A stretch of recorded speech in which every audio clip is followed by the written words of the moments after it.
mes sœurs aussi. Nous sommes sur Pior, de Pior, chapitre 3, verset 13. Qu'est-ce que la Bible nous déclare? La Bible dit, mais nous entendons selon sa promesse des nouveaux cieux et une nouvelle terre, où la justice habitera. Mais nous entendons selon sa promesse des nouveaux cieux et une nouvelle terre, où la justice habitera. Si c'est l'apôtre Pierre qui parle ici, il dit selon sa promesse. La promesse de qui? C'est la promesse de Dieu. Il dit selon sa promesse, nous entendons des nouveaux cieux et une nouvelle terre, d'où la justice habitera. Alors notre thème d'aujourd'hui, c'est nouveau cieux et une nouvelle terre. Nous allons essayer de partager avec vous, de savoir qu'est-ce qu'on appelle nouveau cieux et qu'est-ce qu'on appelle encore nouvelle terre. Tandis que ce que nous vivons aujourd'hui, nous voyons, nous sommes sur la terre et nous voyons encore le ciel. Si nous retournons dans l'Ancien Testament, quand Dieu créait d'autres choses, quand Dieu créait le ciel et la terre, il disait que il a fait séparer de l'eau qui était en haut et l'eau qui était en bas, à faire descendre l'autre eau en bas et autre le faire enlever en haut. Mais alors on l'a appelé l'espace qui avait resté que le ciel.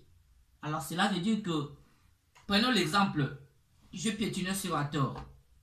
C'est-à-dire que mes membres qui sont ici, ils sont dans le ciel. Parce qu'il disait que l'espace terrestre sur les eaux qui est en bas et ce qui est en haut, cet espace-là, c'est ce qu'on appelle ciel. Alors la terre, c'est ce que nous piétinons. Alors nous allons essayer de partager ensemble, de savoir qu'est-ce qu'on appelle nouveau ciel et une nouvelle terre. D'où la justice de Dieu habitera. Mon frère, ma soeur, sache bien que Dieu n'a pas comme un homme charnel. Dieu n'a pas comme l'homme qui promet mais qui ne réalise pas. Si Dieu promet quelque chose, il disait que je suis derrière ma parole pour l'accomplir. Si Dieu promet quelque chose, il sera derrière sa parole pour faire quoi? Pour faire l'accomplissement de ses paroles. Un homme peut te promettre que, mon frère, je viendrai chez toi samedi à 10h. Tu arrives maintenant à 9h30, l'appli commence. Quand il sera dérouté ou bien tes programmes sera perturbé, qu'est-ce qu'il va te dire? Ah, j'avais eu l'empêchement, donc j'avais l'envie de venir chez toi à 10h, mais nous voyons seulement à partir de 9h l'appli. Mais alors, mon frère, je demande, qu'est-ce qui peut empêcher Dieu de réaliser, de faire quoi? De réaliser sa promesse ou bien ses promesses? Celui-là a dit 10h, c'est-à-dire il sera présent 10h. Celui-là a dit 9h, il sera là pour accomplir sa promesse. Alors, un homme peut te promettre, je viendrai chez toi demain, je viendrai demain. Tandis que il est un homme charnel. Ah, ça sera impossible de réaliser. De faire quoi? De faire la réalisation. Et pour réaliser autre chose. Qu'est-ce que la Bible nous dit? Nous entendons selon sa promesse une nouvelle ciel et une nouvelle terre, d'où la justice habitera. C'est pourquoi, qu'est-ce que Jean dit en Jean 14? Il dit que votre cœur ne se trouble point. Croyez en Dieu et croyez en moi. C'est parce qu'il y a plusieurs demeures dans la maison de mon Père. Si cela n'était pas vrai, je n'allais pas vous dire. C'est-à-dire que quand Jésus a dit quelque chose, il est derrière ses paroles, ou bien sa parole pour faire quoi? Pour accomplir. Mon frère, est-ce que tu seras aussi capable d'attendre aussi cette promesse? Tu seras captif d'attendre aussi cette promesse? On disait que d'où la justice habitera. Cela veut dire que dans cette terre que nous voyons aujourd'hui, il n'y a pas la justice. C'est pourquoi il y a des pleurs, il y a des grincements des dents. Il y a quoi et quoi? C'est ce que l'apôtre Paul dit en disant quoi? Il disait que Quand je suis dans ces tentes, il disait son corps, car il y a des grincements des dents, nous subissons donc des douleurs qu'on ne peut pas dire. Il ne peut pas dire. Car selon sa promesse, nous entendons une nouvelle et de nouveaux cieux et une nouvelle terre, d'où sa justice habitera.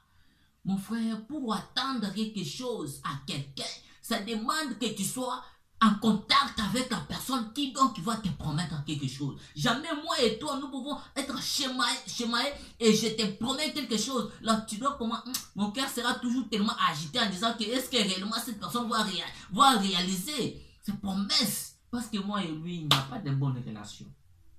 Tu vois? Parce qu'entre moi, il n'y a pas quoi? Il n'y a pas une bonne nouvelle relation. Pas une bonne relation. Pour attendre quelque chose à quelqu'un, ça demande que toi et cette personne, que vous soyez dans une même idée ou bien une même bonne relation. Si vous n'êtes pas en bonne relation, comment tu peux attendre quelque chose à quelqu'un? Mon frère, nous sommes en voyage. Prenons l'exemple du voyage que nous faisons ici sur la terre. Tu peux avoir un visa que tu vas partir en États-Unis. Qu'est-ce que tu as demandé à quoi? Ça va te demander de ranger tout. De ranger tout. Des passeports, des visas, ceci, cela. Et le jour de ton voyage, si c'était que l'avion est prévu que ça va décoller à 10h30, alors qu'est-ce que les gens font? Les gens font que 10h juste, ils sont déjà à l'aéroport, mon frère. C'est-à-dire, ils sont pris. Les gens, il est pris de son voyage. Alors, ce que nous aussi nous faisons, c'est le voyage que nous faisons. Mon frère, ça demande aussi que tu sois prêt avec notre voyage. Ça demande aussi que tu sois prêt avec notre voyage. Il n'y a qu'une seule condition. Ça ne te demandera pas quoi, de visa, de passeport, quoi et quoi. Que le Saint-Esprit réside en toi. Parce que c'est ça même les tickets d'où que tu dois présenter. C'est ça même les billets d'où. C'est ça même les passeports que tu dois présenter. C'est ça mon passeport. Je suis chrétien. Comme les gens présentent, c'est ça mon passeport. Je suis congolais. Mon nom c'est tel, mon nom c'est tel. Tout c'est écrit dans le passeport. Si tu as aussi le Saint-Esprit en toi, tu dois présenter le Saint-Esprit. C'est ça mon passeport. C'est ça mon passeport. Donc je suis des nationalités chrétiennes. C'est quoi le Saint-Esprit? Parce que si tu as déjà le Saint-Esprit en toi, c'est ça même Jésus-Christ. Parce qu'il dit, je suis le chemin, la vie, la vérité. Personne ne peut jamais partir au Père sans te faire passer sur moi. C'est-à-dire que pour aller auprès de Dieu, ça doit demander de passer en Jésus-Christ. Alors comment tu dois passer en Jésus-Christ? Tandis que tu es encore dans les saillies, tu es encore dans l'ancien. Donc tu marches comme Dieu qui te disait, moi je suis de tel. Tu marches encore comme ça.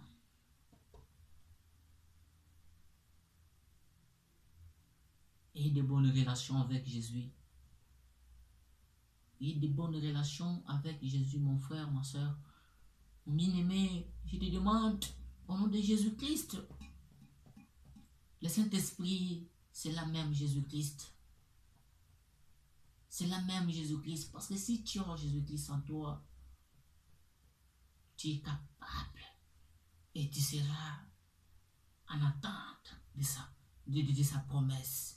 Quelle promesse il nous a promis en disant que nous entendons de nouveaux cieux et une nouvelle terre d'où sa justice habitera. Nous essayons de prendre aussi dans l'Ancien Testament le livre de Ésaïe 65, chapitre 65, verset 17. Nous allons descendre vers 19e verset. Nous lisons. Car je veux créer de nouveaux cieux et une nouvelle terre. On ne se rappellera plus des choses passées. Elles ne reviendront plus à l'esprit. C'est le prophète Ésaïe qui parle ici. Il parle en prophétie. Il parle de prophétie d'où il avait reçu auprès de Dieu.